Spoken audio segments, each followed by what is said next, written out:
Welcome to the Quick Draws. This is a video where we go over a lot of different stuff that we're testing because I don't have time to put them all into full videos yet. Just giving you a quick update on what we're testing, what we're doing. One of them being the Radian Mod One, the new rifle we just got in. We'll kind of break this one down, go over the parts that we're working with, and then the Armory Ultralight Pro. It's a gun that a lot of people are interested in, so we'll give you the update on where we're at with that.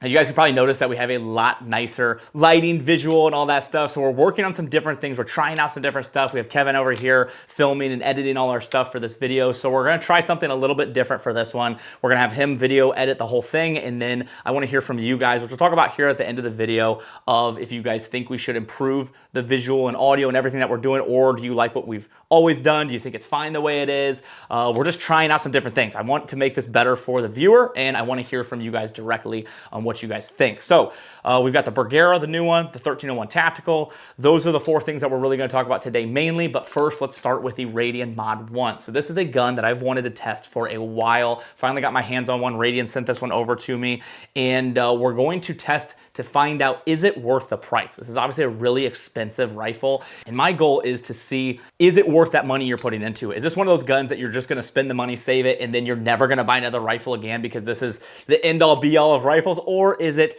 a little bit too frilly? Maybe you don't need all the cool stuff that make it look cool, and you're just paying for the name. And that's something we really wanna find out in the testing that we're doing. So today we shot about 100, 150 rounds through it, 0 malfunctions. The gun ran really well. So we ran this suppressed and unsuppressed. We got the AB suppressor on here. Both ran just fine, no problems. We got the new non-censored flashlight. That is from Mod Light. So that's basically like the more affordable, budget-friendly Mod Light. If you're looking for something that's really good, great quality, but don't want to spend $300 to $400 on a flashlight, which most of us don't, this is more of that $150 to $200 price tag, which is cool. We've got it up here on a torrent mount from Cloud Defensive. Then we got a Surefire tape switch. It's like the sacrilegious light setup. We've got the Mod Light, Cloud Defensive, and Surefire all together. So I'm sure all three of those companies are screaming at me right now as they see this setup, but I like some things from each company, so we threw it on there. We wanted to test this new light. We've got the Emissary Development. This is the Handbrake X. You got some rubber texturing in the front. I just like the style. It's simple. And then up top, you're gonna notice the optic is a little bit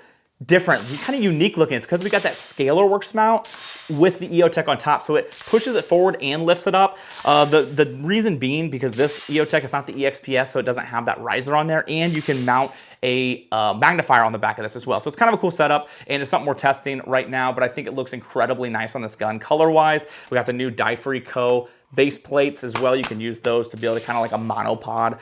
But currently, my thoughts on the rifle, I mean, it shoots pretty incredibly nice. I'm really happy with it. The malfunctions is really what I'm looking for. With a gun that's cost this much, I want out of the box this thing to run flawlessly. And really, my biggest thing was taking that suppressor on, off, shooting it both ways, and it's worked really well so far. I'm not gonna obviously give you my opinion yet because I haven't shot enough rounds through it, but so far, so good. My first impressions are really good at this rifle. And let's be honest, this is one of the better looking guns on the market just because of the designs and stuff they put in there. Before we talk about the Armory and the other things we have to discuss, I gotta go over the companies that are incredibly helpful for the things we do here. Stopbox and the Neo Mag. So the Stopbox is a device you're able to use to keep your tools away from little hands. And what I use it most is to protect that from my children. And that's why I really like this. You still have access to your tools very easily, quickly. You just put in the combination and you can open it up, but your kids cannot get into it, and I love that. Anything for gun safety is important to me. And then the Neo Mag, this is a clip here that you're able to do pocket reload. So you're able to clip this on just like a knife or a tool, throw it on just like that, slip it in, and then when you want it, it slides right out magnetically.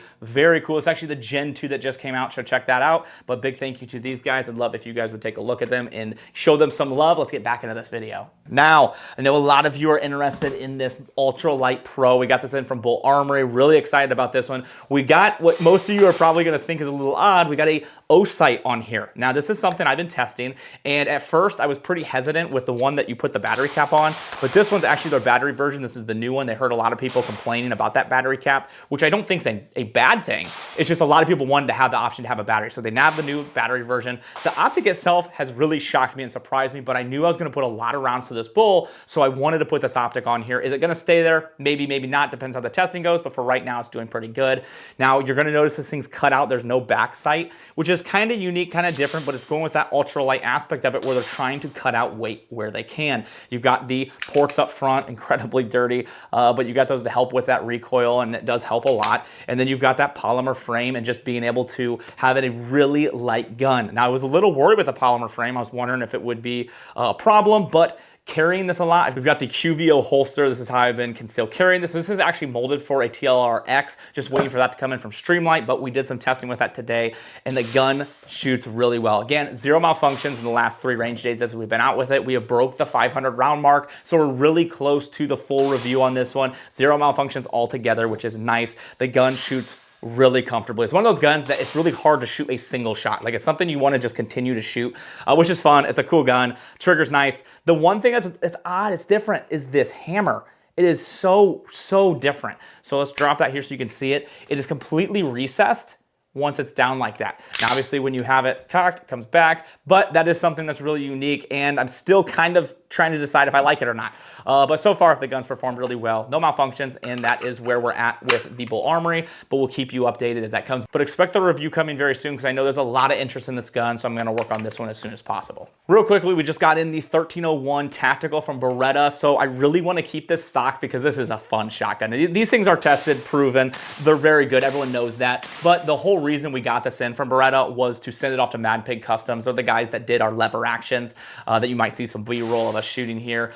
I don't know because I'm not editing the video. Kevin is, so whether he puts it in or not, it's up to him. But again, something we're going to talk about here later. But this is the 1301. Incredible shotgun, and we're going to be sending off to Mad Pig Customs to get customized. I'm really excited to see what he does with that. The last thing I want to talk about before we get into the really important information is this. This is the Bergara SEMA carbon fiber rifle. This is a new rifle that just got released this month, and there's been a lot of question about it being in a completely carbon fiber rifle. How's that recoil? How's the gun gonna handle over lots of shooting? Does it get incredibly hot? We're gonna answer that really quickly in this. So I've shot about 30 rounds through this, which doesn't sound like a ton, but it's a bolt action. It's not like a gun that you're gonna shoot 1,000 rounds through tongue because you're just gonna burn the barrel out. But we got 30 rounds through it so far. We did the break-in period slow like we normally do, and then today we got a little excited. We shot 10 rounds.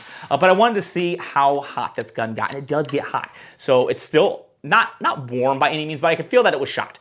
We shot 10 rounds through it, and it definitely got pretty dang warm. But this gun is not designed for that. I think a lot of people maybe are confused with this being like a competition gun or something along that. What this is designed for is backpacking, hunting. You go out, you shoot maybe 2 rounds. You're not going to be burning this thing down, but really what you're getting is that lightweightness of this gun. Now, what you want to know is, does it hold the accuracy? We got 30 rounds down it, and we've been shooting 100 yards with no issues. We're making all of our hits, shooting where we want it to, and there's no wild deviations that we're noticing when we're shooting on paper, but we're able to shoot steel at 100 with no problem. We're going to stretch this thing out even farther, but the gun is crazy light. When I put the scope on, I swear it doubled the weight. I swear like the gun is lighter than your scope or your bipod, which is wild. Went with the Magpul bipod because I wanted something polymer and lightweight. I didn't want to put like a Harris or something else or a B&T just because those are a little bit heavier. I wanted to keep with the whole style. That's why I went with this Vortex. This is a smaller style scope. I didn't want anything too crazy and big, but it's really designed for hunting. But with those 30 rounds we shot, everything's ran really well. You just got to know when you're getting a gun like this, you're taking the advantage of being super lightweight for some of the disadvantages down the road, or maybe the fact that you just can't shoot nearly as many rounds without getting a little bit hotter or whatnot, but that lightweightness of the gun really is pretty big pro. So now let's go over the elephant of the room, which is obviously the visual you're seeing is probably significantly better than what you normally see. You can lie to me and say mine's better, but I know. I work myself off my cell phone and a tripod, so this stuff is the camera that we're using, the gimbal, the lighting, it all looks incredible. I'm super excited to see how this all turns out. So this is something I've been tossing around for a while, and kind of the obvious next step for the channel would be to upgrade the visual and give you guys a better experience. I want to hear straight from you guys, the viewer, because this is why I'm doing this. You know, this doesn't really change anything for me. Really, the reason I want to do this is make sure your viewer experience is better. Do you guys care if I'm spending more money and making sure the visual is better, or are you guys fine with the old content that I do? I want to know firsthand from you guys. Please let me know in the comments if you are fine with the content that I do currently with a tripod, or is it like, no, we really like that cinematic aspect. We love the movement. We think the improved quality is definitely worth it. So let me know in the comments what you guys think. We have the second channel that we're starting. We're thinking about doing full-time camera work on that one as well, instead of just doing like vlog style where we're holding it, having Kevin come out and do all the filming for that as well. So I really want to hear your guys' opinion, because realistically, that's what I'm doing this for. So I want to know what you guys think, but I'm really excited to to see what this turns out and the difference. The sadness part of it is I'm gonna watch this, and anything I edit and film myself later is just gonna feel like garbage because this video is gonna exist. But we're gonna continue to do these quick draws. I kind of fell off. I did them and then I stopped doing them really quickly just because I ran out of time. It gets busy, unfortunately, especially the fact that this isn't my full-time job. You know, I have a full-time job. I come here, I do this afterwards, and it's sometimes difficult to get the amount of content that I have in my head. Like, I got so much content that I want to film. Time is the problem. So eventually, the goal is to transition out of working full-time and doing this full-time, and then I would be able to just allow my brain to film and edit all the things that I think about, and then we can really expand the channel even more. Hope you guys enjoyed the update that we gave you and the whole concept of the quick draws. Again, let me know in the comment too what you guys think of that. But if you guys looking about the channels, make sure you guys check out my link in my description to my website, tacticaladvisor.net. It's always a huge help. There's some cool stuff there. Hauser Clothing, they donate 5% of proceeds to charity, and they have a Tactical Advisor shirt, which might be cooler than all of it. So check out the Tactical Advisor shirt. It's really cool, and it's linked here. I appreciate you guys taking the time to give me your guys' opinion, and I always like to end on a Bible verse. So today, Kevin is going to do the verse of the day. He is the one that's doing all the editing and videoing for me, and I think it's important that we always show this stuff on the channel and mention it, so he's going to give us a verse. So it's Romans 1:16. It says, "For I am not ashamed of the gospel, for it's the power of God for salvation to everyone who believes, to the Jew first and also to the Greek." That's the big thing we want to emphasize is here on this channel, we're not ashamed of the gospel. And we're going to continue to share some verses with you guys. Hopefully you enjoy that. But it is the power of God for salvation to everyone who believes. It's believing in Jesus Christ, repenting of your sins, giving your life to him. And I think it's important because God gave me this platform, and I think it is important for me to share as much as I can on this platform. So Kevin actually has his own channel. It is Beyond the Doors. So him and my pastor, actually he's our pastor as well, and they have their own channel, and they started, and it's really cool. And do you just want to give us a brief idea of what it's all about? Yeah, so at Beyond the Doors, we teach Christians, encourage Christians to go out and share their faith with individuals, strangers. So you'll see some evangelism videos. We also have some videos between Zach's local pastor. I'm also the pastor too, but we converse about different topics in the Bible, prayer, evangelism, things like that. So check it out.